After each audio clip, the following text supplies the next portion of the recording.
गुरु ब्रह्मा गुरु विष्णु गुरुदेवो महेश्वर गुरु साक्षात् परब्रह्म तस्मै श्री गुरुवे नमः। त्वमेव माता च पिता त्वमेव त्वमेव बन्धु च सखा त्वमेव त्वमेव विद्या द्रविणं त्वमेव त्वमेव सर्वं मम देव देव। अध्याय तीसरा, श्लोक संख्या 205। नहीं, हाँ ये तो पेज नंबर है, ठीक है। श्लोक संख्या 14 से शुरू करते हैं। हे महर्षि, आप जन्मस्थ जातक ग्रहों के अनुसार इसका संपूर्ण भाग्य बताएं और यह मेरी पुत्री कैसा वर प्राप्त करेगी यह भी कहें। राजा के इस प्रकार पूछने पर काम से विहल हुए मुनि श्रेष्ठ नारद उस कन्या को प्राप्त करने की इच्छा मन में लिए राजा को संबोधित करके यह वाक्य बोले। हे भूपाल, आपकी यह पुत्री समस्त शुभ लक्षणों से संपन्न, परम सौभाग्यवती, धन्य और साक्षात माँ लक्ष्मी की भांति समस्त गुणों की आगार है। इसका पति निश्चय ही भगवान शंकर के समान वैभवशाली, सर्वेश्वर, किसी से पराजित न होने वाला, वीर, वीर, काम विजयी तथा संपूर्ण देवताओं में श्रेष्ठ होगा। ऐसा कहकर राजा से विदा लेकर इच्छा अनुसार विचरने वाले नारद मुनि वहां से चल दिए। वे काम के वशीभूत हो गए थे। भगवान शिव की माया ने उन्हें विशेष मोह में डाल दिया था। वे मुनि मन ही मन सोचने लगे कि मैं इस राजकुमारी को कैसे प्राप्त करूं। स्वयंवर में आए हुए नरेशों में से सबको छोड़कर यह एकमात्र मेरा ही वरण कैसे करें।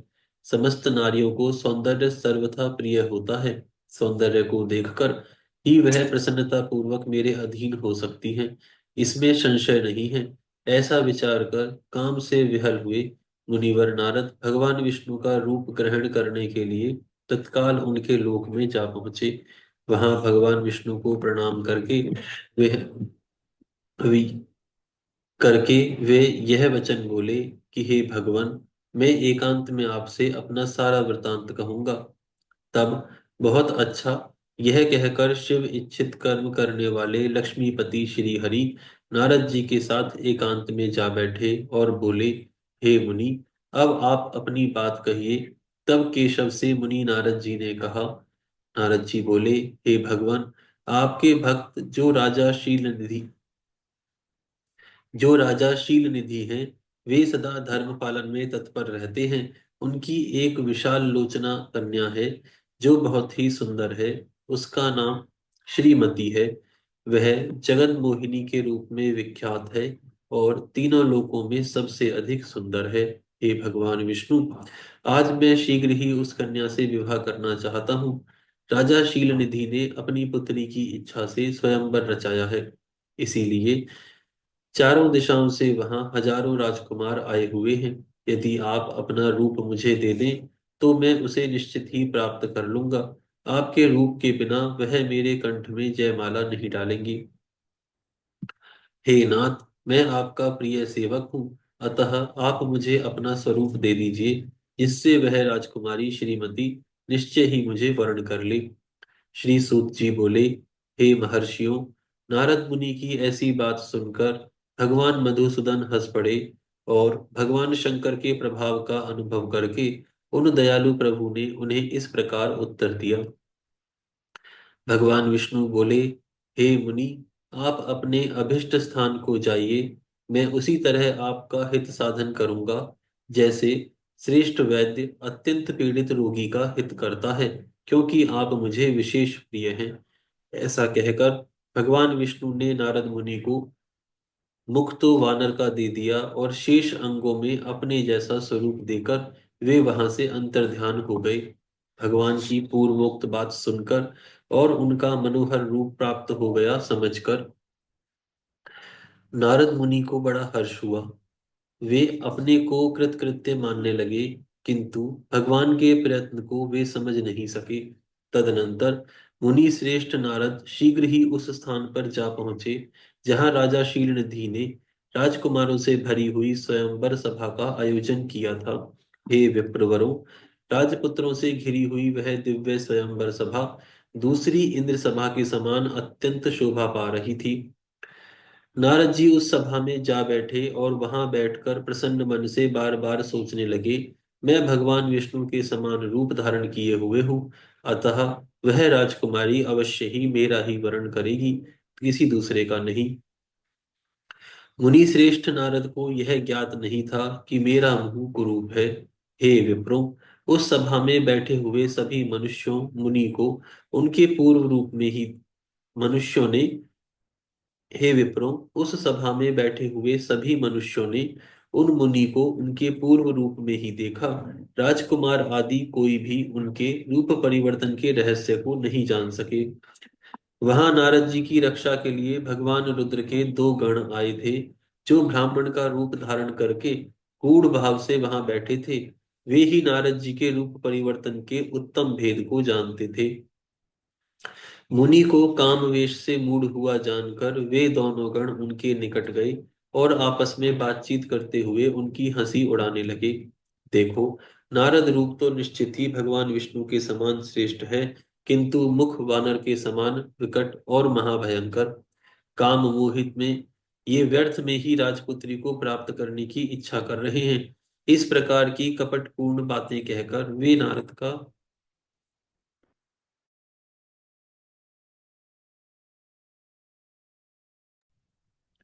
वे नारद मुनि का उपहास करने लगे। मुनि तो काम से विहल थे, अतः उन्होंने उनकी यथार्थ बात भी अनसुनी कर दी।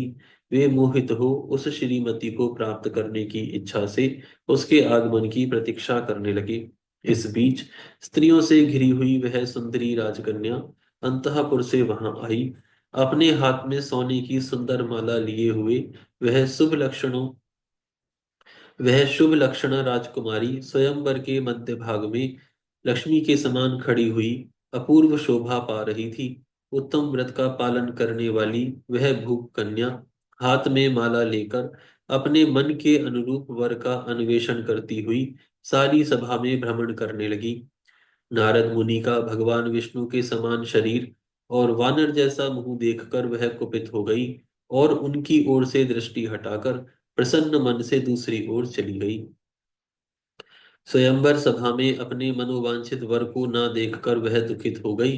राजकुमारी उस सभा के भीतर चुपचाप खड़ी रह गई और उसने किसी के गले में जयमाला नहीं डाली।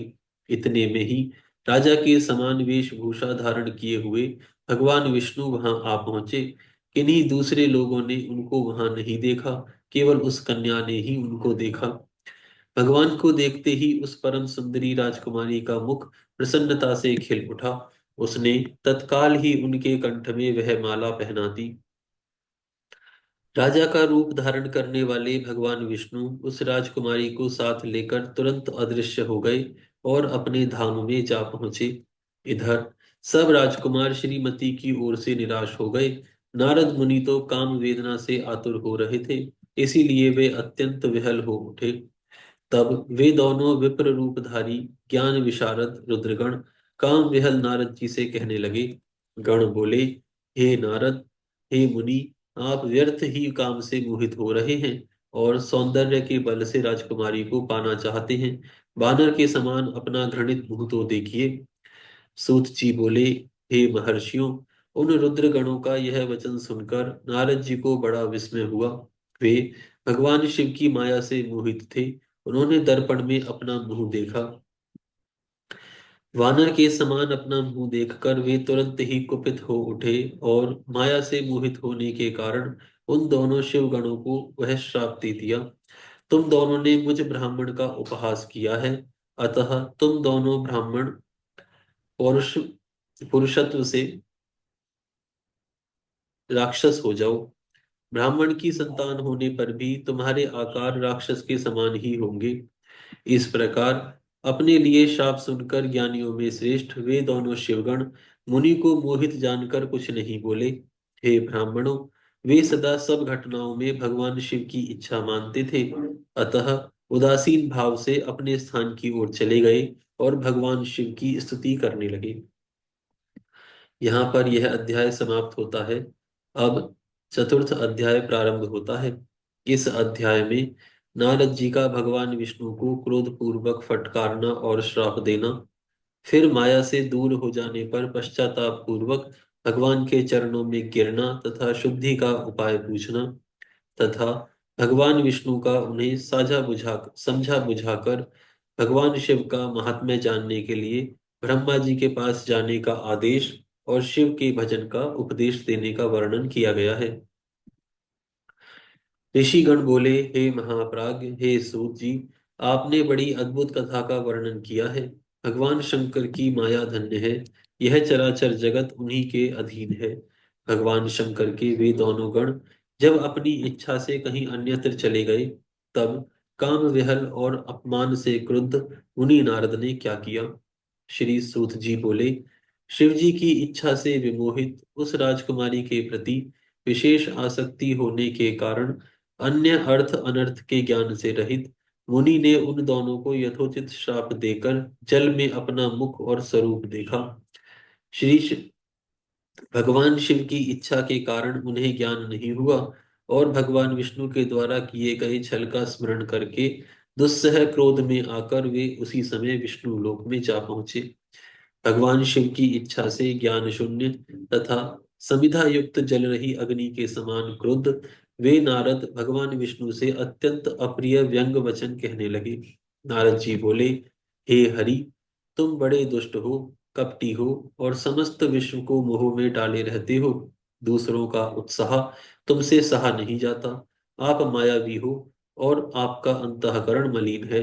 पूर्व काल में आपने मोहिनी रूप धारण करके कपट किया, असुरों को वारुणी पिलाई और उन्हें अमृत नहीं पीने दिया।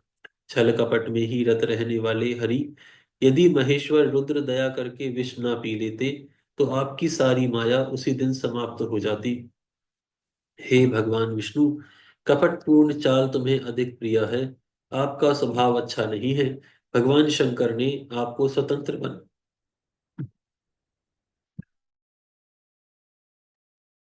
भगवान शंकर ने आपको स्वतंत्र बना दिया है।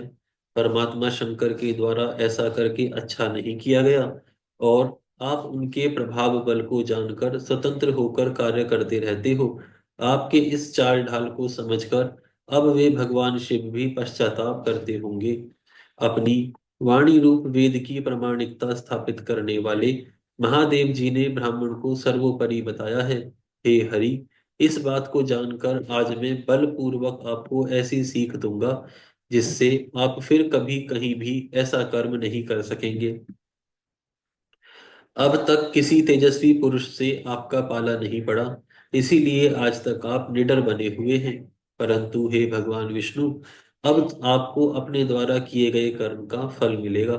भगवान विष्णु से ऐसा कहकर माया मोहित नारद मुनि अपने ब्रह्म तेज का प्रदर्शन करते हुए क्रोध से खिन्न हो उठे और श्राप देते हुए बोले, हे भगवान विष्णु, आपने स्त्री के लिए मुझे व्याकुल किया है।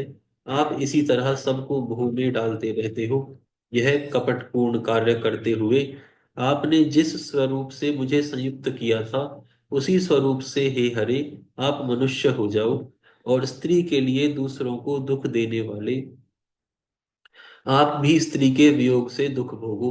आपने जिन वानरों के समान मेरा मुंह बनाया है, वे ही उस समय आपके सहायक हो।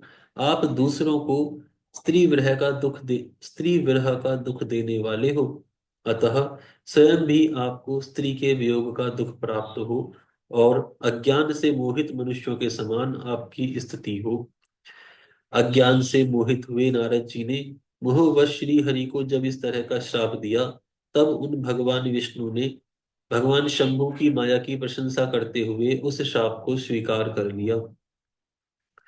तदनंतर महालीला करने वाले शंभु ने अपनी उस विश्व मोहिनी माया को, जिसके कारण ज्ञानी नारद मुनि भी मोहित हो गए थे, खींच लिया। उस माया के तिरोहित होते ही नारद जी पूर्ववत शुद्ध बुद्धि से युक्त हो गए। उन्हें पूर्ववत ज्ञान प्राप्त हुआ और उनकी सारी व्याकुलता जाती रही। इससे उनके मन में बड़ा विस्मय हुआ।